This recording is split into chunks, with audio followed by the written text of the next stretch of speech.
So rather than just an outright like 5 steps of how to stop doom scrolling, instead I have a hypothetical scenario. So if you were to go out and kill a random person right now, if you did that, you could safely assume that the legal system would give you 25 to life or whatever one of, if not the harshest punishments that people have reserved for criminals is, you would probably receive that punishment because killing someone is pretty universally agreed to be one of the worst things that you can do. And it's something that we just kind of take for granted, but it's a little bit interesting to think about why that is.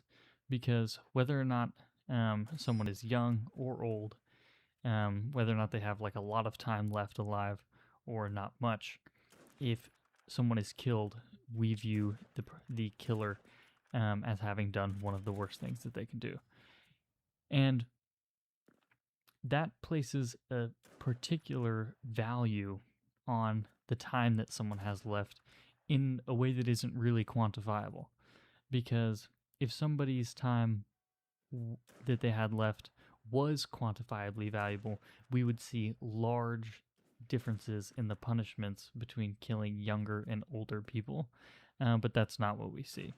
We don't see huge discrepancies. You can't just get away with killing anybody that's older um, because that would be ridiculous, right? So I just want to hold that thought right there that we have a undefined and kind of uncountable value on the time that people have left on Earth. So I want to hold that thought there and then look back at doom scrolling.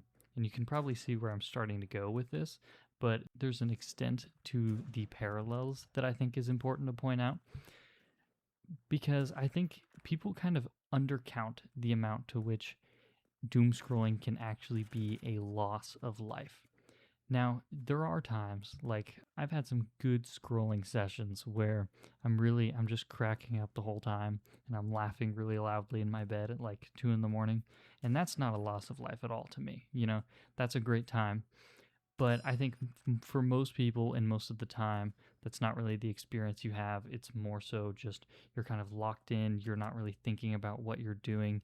You're just continuing to do it. And it's more so like you're a subject of what is being seen. And you're also not consciously opting in for every new scroll. You're just kind of along for the ride. And then when you're done, you're not remembering any of it. And then to top that all off, if you had a day where you were scrolling and then maybe doing a few other things, but primarily scrolling, and then someone asks you what you did that day, you're probably going to respond with the like 1 or 2 things that you did that weren't scrolling, even if that's like a small percentage of the actual time that you spent. Just because even in our own heads, we don't really categorize that scrolling time as something that we did because we weren't really there. We weren't really opting into it.